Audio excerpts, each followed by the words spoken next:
नमस्कार। आज के इस कार्यक्रम में आप सबका स्वागत है।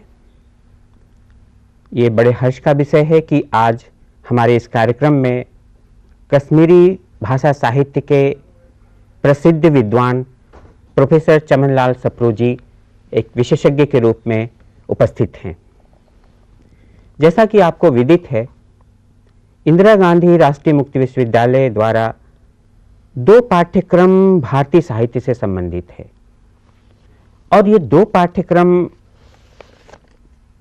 विशेष प्रकार का पाठ्यक्रम है और इसमें हमने भारतीय साहित्य को समाहित किया है। EHD 4 मध्यकालीन भारतीय साहित्य से संबंधित है और EHD 5 आधुनिक भारतीय साहित्य से संबंधित है। जैसा कि आपको मालूम है कि आज के इस कार्यक्रम में हम आधुनिक भारतीय साहित्य से संबंधित पाठ्यक्रम पर चर्चा करने जा रहे हैं। आधुनिक भारतीय साहित्य से संबंधित इस पाठ्यक्रम में हमने भारत की लगभग सभी प्रमुख भाषाओं को शामिल किया है।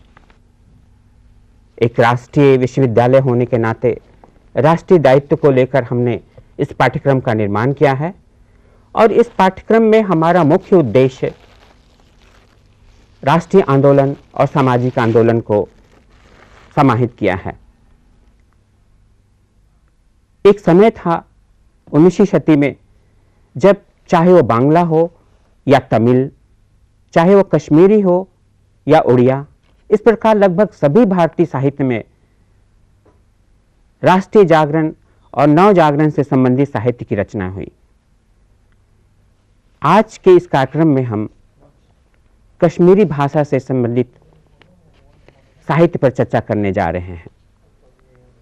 तो अब साहब, आप कश्मीरी भाषा साहित्य के प्रसिद्ध विद्वान हैं और आपने इस साहित्य में प्रमुख रचनाएं भी की हैं और इसके साथ साथ आप इस साहित्य के बारे में संपूर्ण जानकारी रखते हैं। आज हम अपने दर्शकों को कश्मीरी भाषा से संबंधित आपके विचारों से और आपकी विशेषज्ञता का लाभ उठाना चाहेंगे।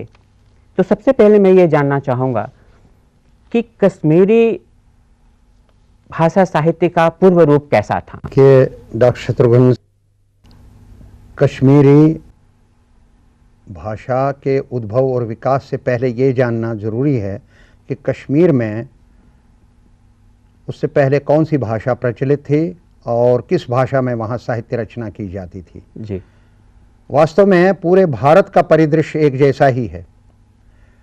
कश्मीरी भाषा के उद्गम और विकास से पूर्व संस्कृत भाषा में वहाँ पर साहित्य रचा जाता था। संस्कृत वहाँ की प्रधान भाषा थी और संस्कृत का इतना योगदान है कश्मीर का पूरे संस्कृत साहित्य को कि जिसके बिना संस्कृत साहित्य की बात ही नहीं की जा सकती है।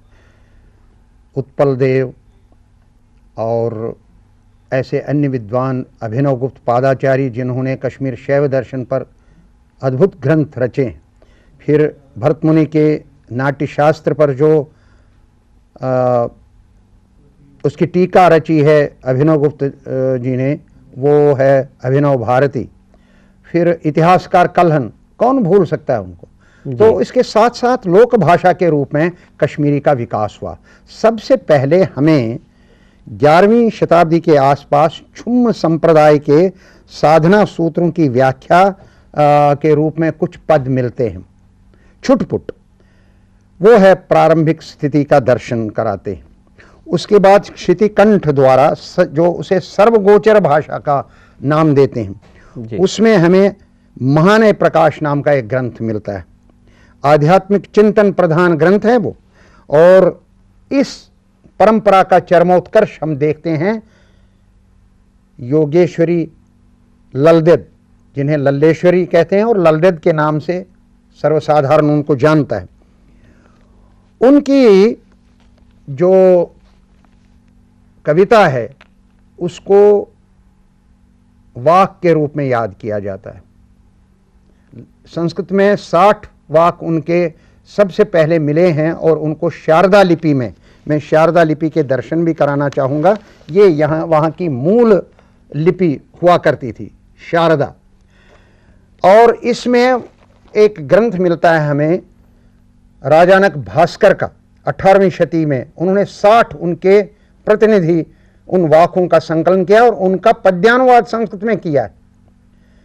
तो चूंकि वो शुद्ध साहित्यिक भाषा में लिखे गए हैं, इसलिए हम ललदेद को आद्य कवयित्री मानते हैं, जैसे हम अमीर खुसरो को खड़ी बोली हिंदी का आदि कवि मानते हैं।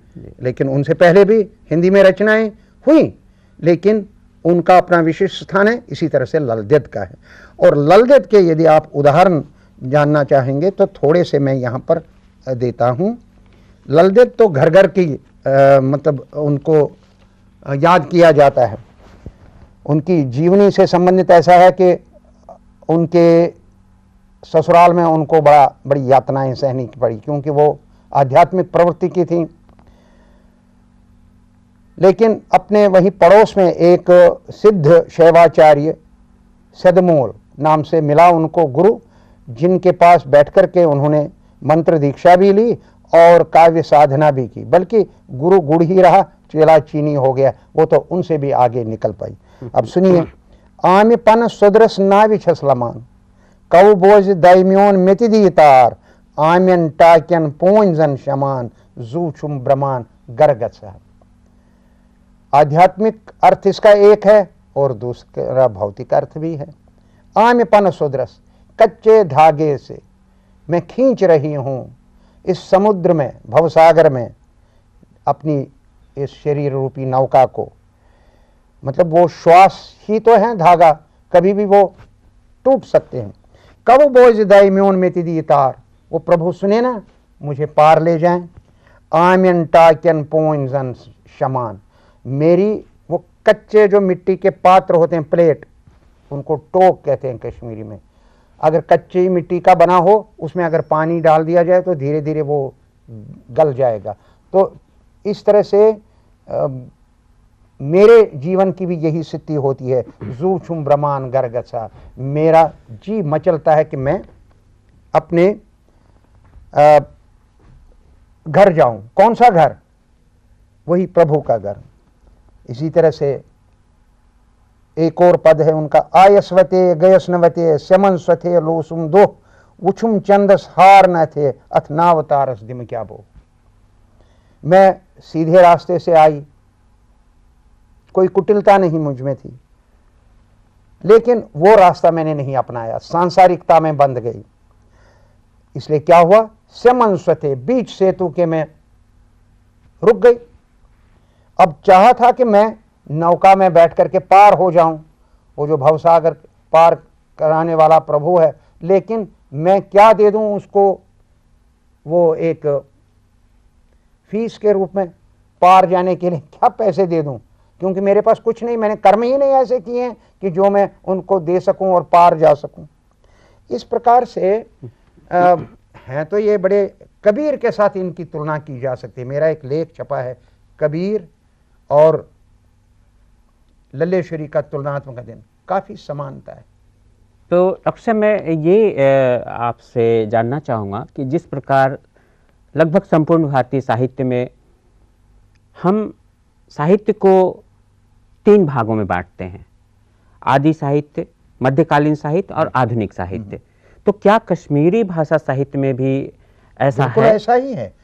हमारे विद्वानों ने इसका काल विभाजन अलग अलग ढंग से किया है। किसी ने शासकों के आधार पर किया है, अमुका शासक गद्दी पर बैठा तो यहाँ से ये काल आरंभ हुआ। वास्तव में शासकों के साथ इसका कोई संबंध नहीं। मैं जो मानता हूँ इसको आदिकाल, मध्यकाल और आधुनिक काल में ही विभाजित करना श्रेयस्कर होगा। वो शोधार्थियों के लिए भी उचित और विद्यार्थियों के लिए भी। तो आदिकाल में लल्लेश्वरी और इनके समकालीन एक और आते हैं नुंद ऋषि। आम भाषा में उनको नुंद ऋषि कहते हैं, लेकिन उनका नाम शेख नूरुद्दीन नूरानी भी कहा जाता है, जिनकी दरगाह चिरार शरीफ में है और वहाँ समाधियाँ हैं अनेक उनके चेलों की भी, बल्कि 2 हिंदू चेले भी उनके थे, उनकी भी समाधि वहीं पर है। और वो भी ऐसी ही विलक्षण प्रतिभा के व्यक्ति थे लेकिन वो लल देव को अपना गुरु मानते हैं। किंवदंती है जब वो पैदा हुए थे तो वो दूध नहीं पीते, तो वहाँ से लल्लेश्वरी गुजर रही थी, किसी ने कहा माँ यहाँ ज़ैदत के यहाँ उनका बेटा हुआ है लेकिन वो दूध नहीं पीता है, वो ज़रा आप आ करके देखो क्या हो गया उसे। वो आ गई तो उन्हें देखा, उसे कहा जनेल न मंद छो चन कैजबा मंद छो चबा चे, अरे पैदा होने से जब शर्माए नहीं तो पीने से क्यों शर्माते हो, पियो पियो। और वो पीने लगा था। तब उसने क्या कहा लल्लेश्वरी के बारे में, उसने कहा है अपने काय में, तस पद्मान पोर्च लले तमि गले गले अमृत चौ तमि शिव उच थले थले तिथुई में वारदिता दिवो। हे प्रभु मुझे भी ऐसी ही कृपा मुझ पर करो जो तुमने उस पद्मानपुर पामपुर की लल्ला पर किया। उसने अमृत जो है दिव्य अमृत घूंट घूंट करके पिया था और शंकर को, शिव को जो उनके इष्टदेव थे, वो उनको सर्वत्र वो निहारती थी। लेकिन ये तो आध्यात्मिक हुआ, लेकिन भौतिक रूप में वो कैसे कटाक्ष करते हैं उन मुल्लाओं पर जो बाहरी रूप से तो वो दिखाते हैं हम 5 वक्त नमाज पढ़ते हैं, दाढ़ी वगैरह रखते हैं, सब कुछ दिखावा, लेकिन अंदर से वो शैतान होते हैं। उनके बारे में उसने क्या कहा है, कहते हैं एक दिन वो मस्जिद में रात को बैठे थे और वहाँ पर प्रथा है हमारे यहाँ कि लोग आते हैं कि कहीं कोई राहगीर तो नहीं, पथिक तो नहीं आया है, उसके भोजन की व्यवस्था करें। तो वहाँ आ करके पूछते हैं अरे भाई कोई यहाँ पर मुसाफिर आया है जो खाने की इच्छा रखता है, तो उसके लिए वो बड़े बड़े प्लेट में, जिनको चीनी कहते हैं, बड़े होते हैं, उसमें ले करके भोजन लाते थे, चावल और उस पर सब्जी वगैरह। तब उसने देखा कि वहाँ का जो मुल्ला है बैठा है वहाँ, उसने 7 बार 7 परिवारों से मंगवाया, वो कई परिवारों से मंगवाया और खाया और फिर सोता रहा, कोई प्रभु चिंतन नहीं। तब कहा सचिनी खेथम हिशम हिशो अडेन मीठ माज अडेन क्रम तिखत प्यो हम मशा हिशो तो है सज्जंत रजन कम। बताया कि 7 बड़े बड़े वो प्लेट आपने लगभग एक समान ही बस डकार लिए, कुछ में मेथी और मांस और कुछ में साधारण साग पत्ती, वो खा करके भी तुम भैंस की तरफ पड़े रहे और खरांटे मारते रहे। यदि तुम लोगों को सज्जन कहा जाए, दरवेश कहा जाए तो फिर दुष्ट आत्मा रहजन कौन होते हैं। इस तरह से ये युग भी काफ़ी देर तक चला और उसके बाद कई और हुए हैं, लेकिन ये 2 प्रमुख हैं, ऐसे ही जैसे भक्ति काल में हम कबीर और मीरा को ले सकते हैं। जी, इसका मतलब ये हुआ कि जिस तरह से अन्य भारतीय भाषाओं में 2 बातें हम देखते हैं कि भक्ति काल में जो भक्त कवि थे उन्होंने समाज के जो पाखंड को उजागर किया है, और ये हमें कश्मीरी साहित्य में भी देखने को मिलता है। दलदेव ने भी पाखंड को काफी उजागर किया। जी, तो जिस तरह से भक्ति काल के बाद भारतीय साहित्य में, हिंदी में जब हम देखते हैं कि भक्ति का अवसान हो रहा है, उसके बाद श्रृंगार काल आता है, अर्थात जिस प्रकार की रचनाएं हो रही थी वो राजा से संबंधित और अतिशयोक्तिपूर्ण रचनाएं हो रही थी। तो क्या कश्मीरी साहित्य में भी? बिल्कुल हुआ है। हमारे यहाँ एक बहुत बड़े शासक हुए हैं ज़ैनुलाब्दीन बड़शाह। उनके शासन काल में कश्मीरी में चरित, विलास और प्रकाश लिखे गए। जैन प्रकाश भी है, जैन विलास भी है, जैन चरित भी है। ये स्तुतियां की गई हैं बड़शाह की, और इनकी भाषा प्राकृत अपभ्रंश चरित काव्यों की तर्ज पर है। इसी समय बाणासुर कथा नाम से अवतार भट्ट ने महाकाव्यों और पौराणिक आख्यानों के आधार पर उनका अनुवाद करके या अनुकृति के रूप में किया, बल्कि छंद विधान भी संस्कृत का ही उसमें आपको मिलेगा। और हसन शाह के समय में ऐसा ही एक ग्रंथ मिलता है, सुख दुख चरितम। दोनों कृतियों में कश्मीरी छंदों का प्रयोग भी मिलता है। थद्दो, फुरो, दुक्कटिका, कड़ोक्या छंद हैं, लेकिन अधिकांश संस्कृत छंदों का ही अनुकरण किया जाता है। ये इस युग की परंपरा है। इसके बाद ये जब हम देखते हैं तो गीत युग का प्रारंभ, मैं कहता हूँ मध्य युग की सबसे बड़ी विशेषता है गीत युग जी। उसमें 16वीं शताब्दी से लोकप्रिय कवयित्री हबा खातून, उसके बाद 200-250 वर्ष उनके पश्चात अरनमाल, ये दो कवयित्रियाँ बड़ी प्रमुख हैं और इनके जो प्रेम गीत हैं, बल्कि इनको वचन की भी संज्ञा दी गई है। वचन से ये शब्द बना है, लेकिन वचन जैसे वाक्य से वाक, श्लोक से श्रुक नुंद्रिशी का, और ललदेद के वाक जैसे वाक, और इसी तरह से वचन से वचन शब्द। जब कश्मीरी में कोई बैठेंगे, कोई मेहंदी रात होगी गाने बजाने की, वो तो महिलाएं कहेंगे आपसे जरा सुनाओ हबा खातून या अरिनमाल का वचन, तो वो प्रेम गीत होती हैं।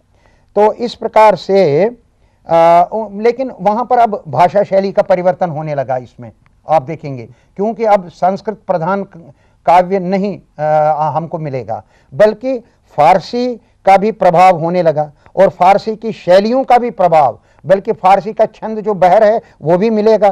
गज़ल, मसनवी, मरसिया, नात, ये सब मिलते हैं। और इस तरह से हम देखते हैं कि इस युग की जो विशेषता है उसमें केवल मात्र यही। अब दोनों कवयित्रियों की बात ले लीजिए, हबा खातून और ये। हबा खातून एक कृषक कन्या थी, बड़ी सुंदर थी, बड़ा सुरीला कंठ था उसका, लेकिन उसका पति नालायक, और एकदम उसने उसे घर से निकाल दिया। सास भी नहीं चाहती थी कि ये बस गुनगुनाती रहे, काव्य वगैरह कविता करती रहे और घर गृहस्थी का काम न करे।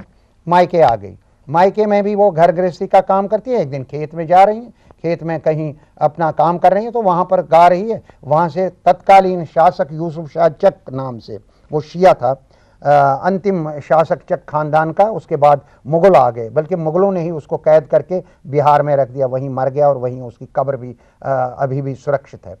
तो उसके साथ इसने 9-10 साल बिताए। उसने इससे तलाक दिलवाया विधिवत अपने पति से, और फिर अपने साथ रखा, और वहाँ जा कर के उसने बड़ी सुंदर काव्य रचनाएं की। और उनका जो काव्य है वो बस वही है, वियोग और उसकी ही बातें वो करती हैं। मैं 1-2 उदाहरण देने की चेष्टा करूँगा। वरिवन सृत वार छसनो चार करुम्योन मालिन्यो हो, वरिवन सृत गैर बुद्रायस आब नटिस नोट में फुटमो मालिन्यो हो, यात दीतौ नटि नोटा नत नटिचे हर मालिन्यो। वरिवन सृत वार छसनो, मैं अपने ससुराल के वालों से ठीक तरह से नहीं निभ रही है मेरी। ए मेरे मायके, मेरा कुछ चारा तो कर लो, मेरी मतलब ये स्थिति जो है इसको संवारो। घर से निकली थी मैं पानी भरने के लिए नदी पर, और मेरा घड़ा ही टूट गया। तो मेरे मायके सुनो, या तो मुझे नया घड़ा ला करके दे दो, क्योंकि मेरी सास एकदम मेरे ऊपर डांटेगी, नहीं तो उसके पैसे दे दो, खरीद करके ले जाऊं। फिर अपने जो उसका यौवन, पहले तो उस किसान के घर में और फिर इस शासक के घर में कुछ ही साल बिताने के बाद मुगलों ने, अकबर बादशाह ने आक्रमण किया कश्मीर पर और यूसुफ शाह चक को कैद करके वहाँ भेज दिया। अब ये बेचारी बस घूमती रही, कहीं इसका अता पता नहीं, जंगलों में गांव गांव भटकती रही। लेकिन मलिका थी, लोग आदर देते थे गुप छुपी। लेकिन उस वक्त की कविता का एक उदाहरण देता हूँ जो कि वियोग का को दर्शाता है। तुलनार छुम ललउन मूरे कंसिमा रविन शूरे पान, मल माज रचनस कंद कुस्तूरे दद सिम तन नावान, सुई पान लुगमा राह मुसाफिरे कंसिमा रविन शूरे पान। कवियत्री कहती है हबा खातून, तुलनार छुम ललउन मूरे। तुलकुल कहते हैं शहतूत का जो आग होती है वो बड़ी तेज होती है, तीव्र होती है, असह्य होती है। जब उसके अंगारे उसको रख नहीं सकते हैं उसके ऊपर, उसका इतना तीव्रता होती है। कहते हैं वो मैं ललना, मैं कौन हूँ कि मेरे अंदर ऐसे वियोग की अग्नि धधक रही है जो तुलनार के बराबर है। कंसिमा रविन शूर्यपान, मैं कहती हूँ कि किसी का वो बालापन जो है वो खो न जाए, किसी के साथ ऐसा अन्याय न हो जो मेरे साथ हुआ है। मेरे माता पिता ने मुझे कैसे नाज़ो नखरों से पाला, लेकिन दूध, मक्खन और दही से मेरी मेरा स्नान होता था, अभिषेक होता था, और मैं इतनी सुंदर काया मुझे उन्होंने प्रदान कर दी। लेकिन वही मेरा शरीर जो है वो तो आज भटकते हुए मुसाफिर के तरह मैं रास्ते रास्ते में भटक रही हूँ। इसलिए मैं कहती हूँ, हे प्रभु, किसी के साथ इस प्रकार का न्याय मत करो। डॉक्टर साहब, अब अर्निमाल के भी उदाहरण दे दूं, ये दूसरी जो इनके ये तो दो तारे। दरअसल आज हम आधुनिक भारतीय साहित्य से संबंधित ठीक है, जैसे पर चर्चा कर रहे हैं, तो मैं उनमें समानता है, बस यही तो नहीं, आपने बहुत अच्छा उदाहरण दिया भक्ति काल से संबंधित काव्य का। जिस तरह अन्य भारतीय भाषाओं में गद्य का आरंभ होता है, तो ऐसा कहा जाता है कि कश्मीरी भाषा साहित्य में यह काम देरी से हुआ। तो क्या यह सच है? और इसके कारण शायद इसके पीछे दो कारण कहे जाते हैं कि कश्मीर पर दोहरी राजनीतिक शासन चल रहा था, डोगरा राज्य का शासन, उससे पहले और पठानों का, काबुल और का, अंग्रेजों का, नहीं उससे पहले भी काबुल का। वो काबुल वालों ने फारसी राजभाषा रही थी महाराजा रणवीर सिंह के समय तक, उसके बाद उर्दू बनी। जी, तो आधुनिक कश्मीरी साहित्य का उद्भव और विकास किस रूप में हुआ, हम उस पर आपसे। सबसे पहले जो हम देखते हैं कि कश्मीरी का जो आधुनिक काल शुरू होता है वो नाटक से शुरू होता है। जी, जैसा कि अन्य भारतीय भाषाओं में उपन्यास और कहानी से। नहीं, उपन्यास कोई नहीं मिलेगा आपको, और नहीं मिलेगा कहानी और उपन्यास, कोई नहीं। बल्कि आधुनिक इस काल में आपको सबसे पहले नाटक ही मिलेंगे, और उस नाटक की जो शुरुआत होती है वो हम देखते हैं। सबसे पहले पारसी नाटकों की परंपरा चली हमारे यहाँ, और उस पारसी नाटकों में हमारे यहाँ देखते हैं कि सबसे पहला नाटक लिखा गया सतज कहवट। उसके संवाद इतने शानदार हैं कि सबकी ज़बान पर आते। मेरी माँ बुढ़ापे तक उसके संवाद पूरे के पूरे सुनाती थी, क्योंकि वो गद्य पद्य मिश्रित थे। लेखक थे पंडित नंदलाल कौल, और ट्रस्ट पब्लिशिंग हाउस, ट्रस्ट है सबसे पहला एक इंस्टीट्यूशन जिसने वहां पर महिलाओं की शिक्षा की व्यवस्था की थी, डॉक्टर एनी बेसेंट के कहने के पर। तो ट्रस्ट पब्लिशिंग हाउस ने सत्य की कसौटी नाम से सतज कहवट, इसका जो कथानक है वो राजा हरिश्चंद्र की कहानी पर आधारित है, और इसका मंचन भी होता था काफ़ी। तो इसके बाद महिउद्दीन हाजिनी नाम से एक बड़े विद्वान कश्मीरी भाषा के हुए हैं, उन्होंने गृहसुंदर लिखा। उसमें यथार्थवाद आ जाता है, उसमें पौराणिक कहानी है, वो गृहसुंदर होता है किसान का घर। और उसके बाद दीनानाथ नाम से एक लेखक हुए हैं, जिनका हबा खातून, अकनंदुन, सत्यवान सावित्री नाम से 3 नाटक हमारे पास मिलते हैं। और फिर औलाद नाम से सर्वानंद भान का एक ये नाटक मिलता है। बतहर हर यानी रोटी का झगड़ा, ये प्रेमनाथ परदेसी कश्मीरी में पहले एक सशक्त उर्दू कहानीकार, उन्होंने कश्मीरी में ये नाटक लिखा बतहर। और शहीद शेरवानी, मकबूल मोहम्मद, फिर डॉलर साहब भी इन्होंने एक नाटक लिखा, और त्रिबटा चोर, इनका भी सर्वसाधारण के साथ ये है संबंध है। डॉलर साहब है अमेरिका की जो उस वक्त चाल थी कि वो इंपेरियलिज्म जो है का वो मतलब कश्मीर में को उलझाए रखना युद्ध में, और इस पर अपना आधिपत्य। तो इन्होंने डॉलर साहब से खबरदार करने के लिए नाटक लिखा। फिर त्रिबटा चोर, उसमें यह है कि किसान को कुछ नहीं मिलता था, तो इन्होंने दिखाया कि किसान को कि भाई तुम्हें 3 हिस्से लेने हैं अपनी इस खेती के, तुम वास्तविक ये हो इसके हकदार। फिर गीत नाट्य लिखे गए, और उसका सूत्रधार किया दीनानाथ नादिम ने। ये दीनानाथ नादिम जी जो हैं, ये हमारे एक ऐसे कवि हुए हैं जिन पर जिसको हम आधुनिक कश्मीरी युग के युग निर्माता कह सकते हैं। तो इन्होंने सबसे पहले लिखा बुम्बुर यम्बर जल, ये लोक कथा है, लेकिन इसके आधार पर शांति की समस्या का बहुत ही सुंदर विवेचन किया है। अगर हम देखें, एक बहुत सफल नाटककार कश्मीरी के मोतीलाल केमू को माना जाता है, जिनकी रंग यात्रा की स्वर्ण जयंती अभी अभी हमने मनाई, और उनका नाटक है नगर वदेश, लल बुद्रायस लोलरे, छाय और ये समकालीन समाज की संवेदनाओं का इसमें चित्रण है। मंजिल निक, इस तरह से ये बड़े लोकप्रिय नाटककार हैं इस समय। अभी भी जाते हैं कश्मीर में और मंचन करते हैं अपने नाटकों का, और वो नाटक उस लोक नाट्य की परंपरा को लेकर के चलते हैं।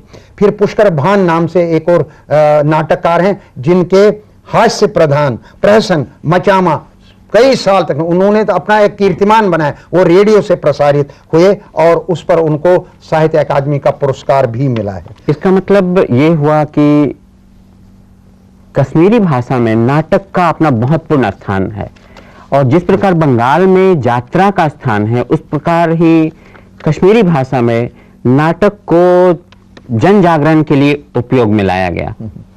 जैसा कि आपने जो भी उदाहरण दिए उससे ऐसा लगता है कि नाटकों के द्वारा जनता में जो जागृति लाई गई, किसानों की समस्याओं को लेकर, स्त्री की समस्याओं को लेकर, और भी जो कश्मीर राज्य में जो समस्याएं थी उसे लेखकों ने अपना स्थान दिया। तो नाटक प्रमुख विधा रही वहां पे, और यहाँ से गद्य की शुरुआत हुई। जी, यहाँ से गद्य की शुरुआत होती है। और अब जरा कविता पर आते हैं। कविता जो आधुनिक काल की है उसमें जो 3 प्रमुख नाम लिए जा सकते हैं, जिनको मैं अपने इस एक शोध प्रबंध में मैंने उल्लेख किया है। मैंने कहा है कि ये 3 त्रिवेणी हैं हमारी आधुनिक हिंदी कविता की। एक है गुलाम अहमद महजूर, कश्मीरी कविता की। जी, इनको कश्मीर का टैगोर भी कह सकते हैं, बल्कि गुरुदेव रवींद्रनाथ टैगोर ने इनकी कविता की प्रशंसा कहीं पर की है, इसका कहीं उल्लेख मिला हमें। और इसके बाद दूसरे हैं मास्टर जिंदकोल मास्टर जी।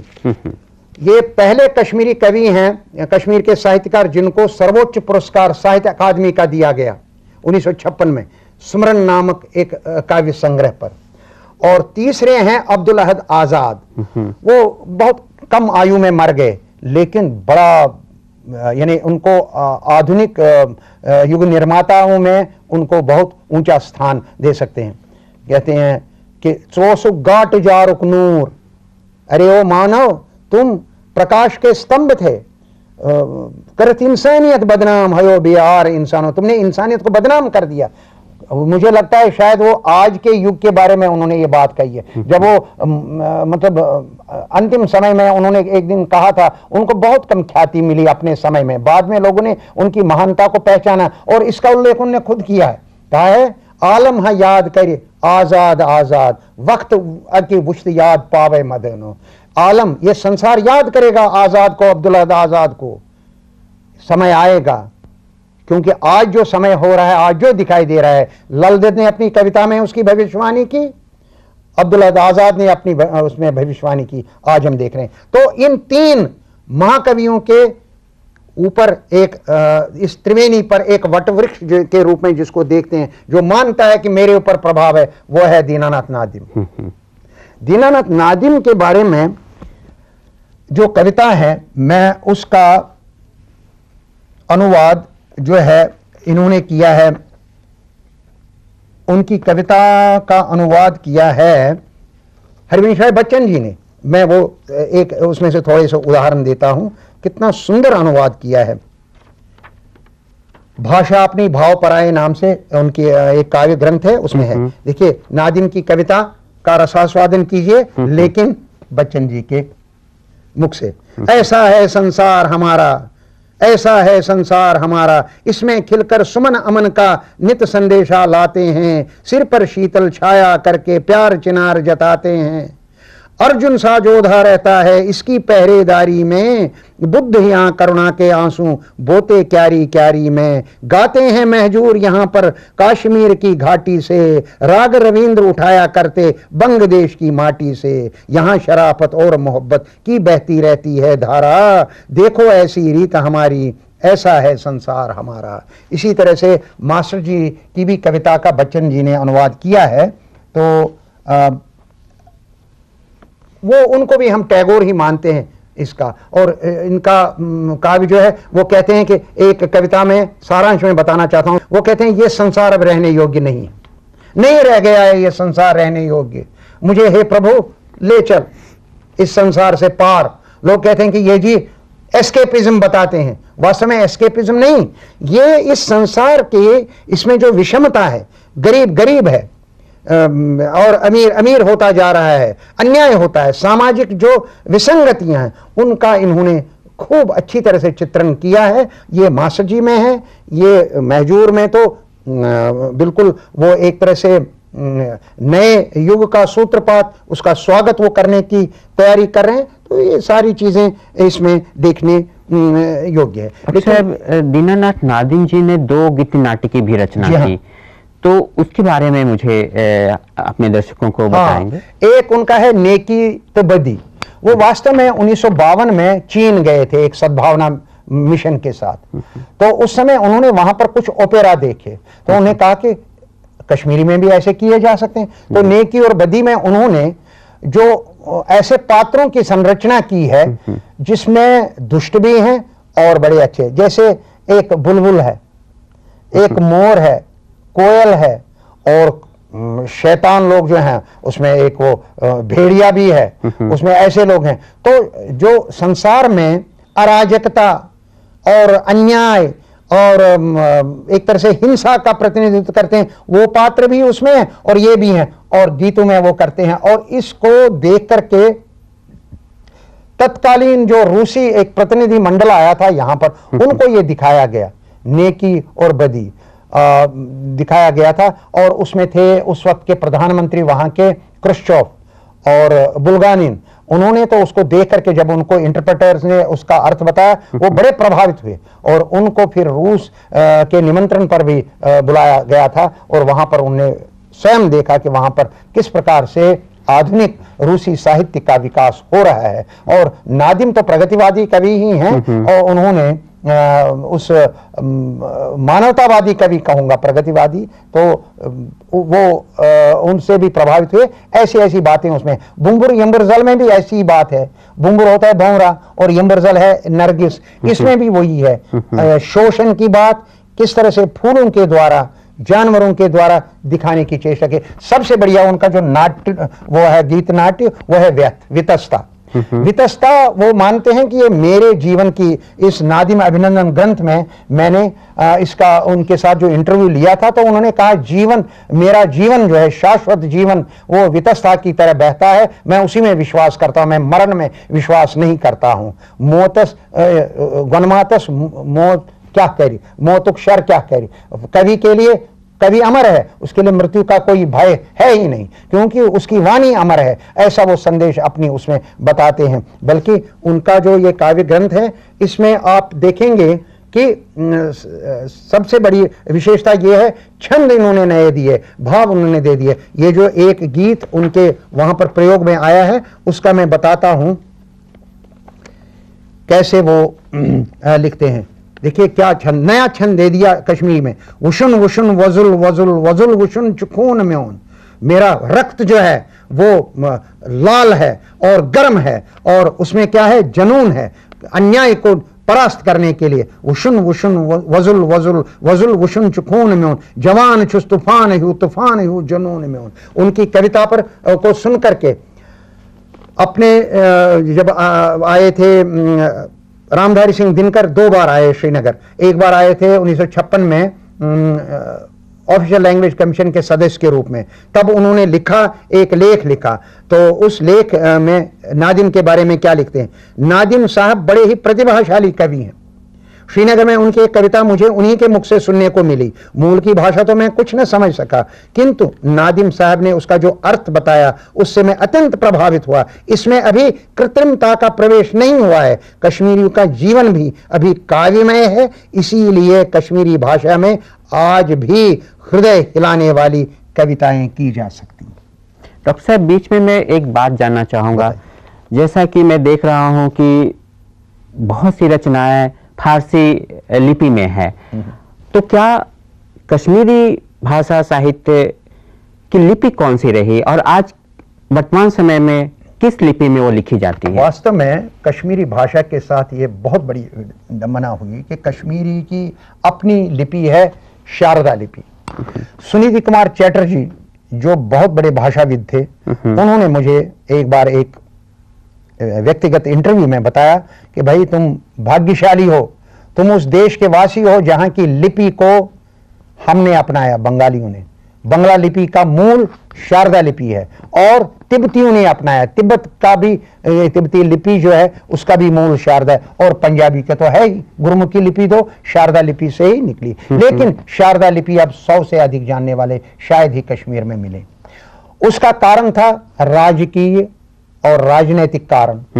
फारसी का प्राधान्य रहा, उर्दू वहां पर आ गई, अरबी आ गई। 1947 में जब हम स्वतंत्र हुए तो सबसे पहले अरबी लिपि का प्रयोग चला, लेकिन उसका विरोध हुआ, वो थोड़ी कठिन हो गई। फिर पर्शो अरबिक जिसको कहते हैं, नस्तालिक, वो लिपि उसका प्रयोग हुआ।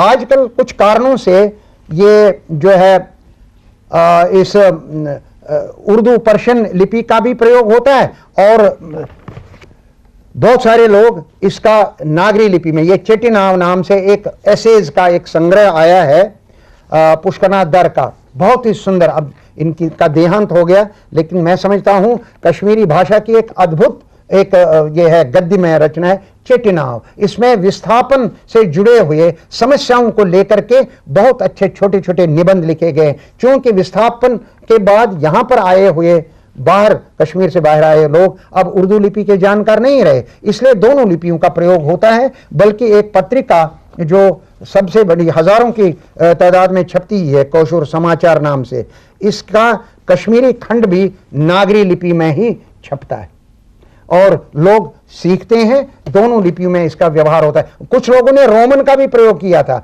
बाइबल उसमें तैयार हुई, लेकिन उसका प्रचलन नहीं हुआ। दोनों लिपियां चलती हैं, जैसे सिंधी का हाल है वही कश्मीरी का हाल है। डॉक्टर साहब, आज आपने कश्मीरी भाषा साहित्य के बारे में हमें आदि से लेकर वर्तमान समय तक की जानकारी दी, और अपने दर्शकों को मैं ये बताना चाहूँगा कि बहुत थोड़ा सा प्रोफेसर साहब ने अपने इस छोटे से कार्यक्रम में जो सूचना दी, उस पर आपके जो भी प्रश्न हो वो हमें बाद में भी आप भेज सकते हैं, और आगे आने वाले इस तरह के कार्यक्रम में आप अपने प्रश्न हमारे सामने रख सकते हैं और कश्मीरी भाषा साहित्य से संबंधित जानकारी प्राप्त कर सकते हैं। आज के इस कार्यक्रम में प्रोफेसर चमन लाल सप्रू जी ने कश्मीरी भाषा साहित्य की जो पूर्ण जानकारी दी, और न केवल साहित्य की जानकारी दी बल्कि साहित्य का आस्वादन भी कराया, और गाकर कश्मीरी भाषा साहित्य को अपने दर्शकों को इसकी सूचना दी कि कश्मीरी भाषा और साहित्य है कैसा, उसका आदि रूप कैसा था, वर्तमान रूप कैसा है, और इस साहित्य में नव जागरण और आधुनिक काल से संबंधित चेतना को किस रूप में व्यक्त किया गया है।